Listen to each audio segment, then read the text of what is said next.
ये कहानी है 3 साल पहले की, जब मैं एक छोटे से गांव रामगढ़ में नौकरी के सिलसिले में गया था। ये गांव ज़्यादा मशहूर नहीं है, न मैप में दिखेगा न ही इंटरनेट पर इसके बारे में कुछ मिलेगा।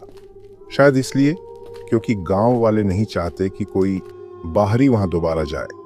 हुआ यूं कि मुझे एक स्कूल में हिंदी के टीचर की नौकरी मिली थी।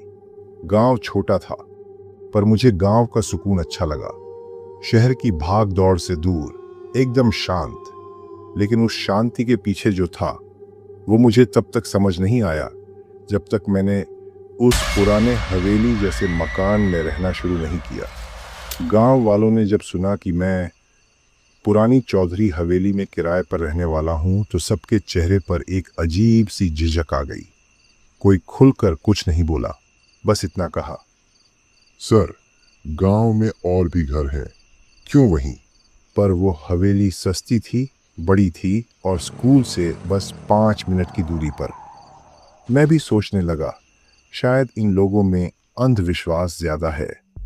पहली रात जब मैं उस हवेली में गया तो सब कुछ शांत था। हवा भी इतनी ठंडी कि हड्डियों में घुस जाए। घर में पुराना फर्नीचर था, दीवारें थोड़ी सीली हुई थी और एक अजीब सी सीलन की गंध पूरे घर में फैली थी। लेकिन मुझे कोई डर नहीं लगा। उस वक्त रात के लगभग 2 बजे मेरी नींद टूटी। ऐसा लगा जैसे किसी ने कान में धीरे से कुछ कहा हो, मत रुको यहाँ। मैं हड़बड़ा कर उठा, इधर उधर देखा, कुछ नहीं था। खिड़कियां बंद थीं। मैं मुस्कुराया और खुद को समझाया, शायद सपना देखा होगा। अगली कुछ रातें भी ऐसी ही बीती। हर रात एक अजीब सी फुसफुसाहट, कोई छाया, कोई दरवाज़ा खुद ब खुद खुल जाना। लेकिन सबसे डरावना वो रात थी जब मुझे घर के अंदर किसी के रोने की आवाज़ आई। मैं कमरे से बाहर निकला, हाथ में टॉर्च ली और देखा कि हवेली के पिछले कमरे की लाइट जल रही है, जो हमेशा बंद रहती थी।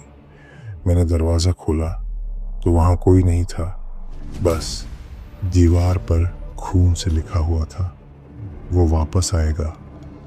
उसके बाद कुछ दिन तो मैं स्कूल में ही रुक गया, लेकिन मन में बार बार एक सवाल उठता, वो कौन? एक दिन मैंने गांव के एक बूढ़े आदमी से बात की, हरिया काका। वो पहले उस हवेली में नौकर हुआ करते थे। काका ने बताया, उस हवेली में कभी चौधरी सूरजभान रहते थे। उनकी बेटी कनक बहुत सुंदर थी, लेकिन किसी तांत्रिक के कहने में आकर सूरजभान ने उसकी बलि दे दी, अपने ही घर के मंदिर में। मैं सन्न रह गया। कनक की आत्मा आज भी उस हवेली में भटकती है और हर नए किराएदार को वह खुद से जोड़ लेती है। मैं समझ गया, जिस फुसफुसाहट को मैं अनसुना कर रहा था वो उसकी पुकार थी। मैंने फैसला किया कि मैं उस मंदिर को देखूंगा जो हवेली के तहखाने में था। गांव वालों ने मना किया, लेकिन मुझे खुद को साबित करना था, खुद को समझाना था कि ये सब बस मेरे दिमाग का वहम है। तहखाने का दरवाज़ा जंग खा चुका था, लेकिन किसी तरह मैंने उसे खोला। नीचे सीढ़ियाँ थीं, अंधेरा इतना गहरा कि टॉर्च की रोशनी भी डर रही थी। मैं नीचे गया और वहाँ उस मंदिर में एक पत्थर की मूर्ति थी, लड़की की, जिसकी आंखों से खून बह रहा था। और तभी मुझे अपने पीछे किसी के चलने की आवाज़ आई।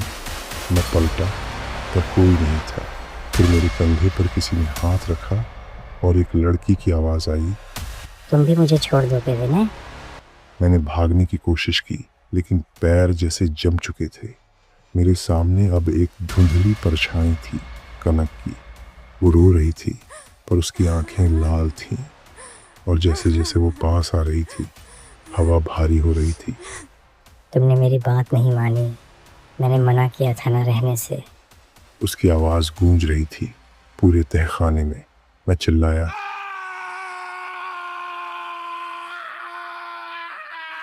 बस एक बार में अंधेरा हो गया। जब मेरी आंख खुली तो मैं स्कूल के कमरे में था।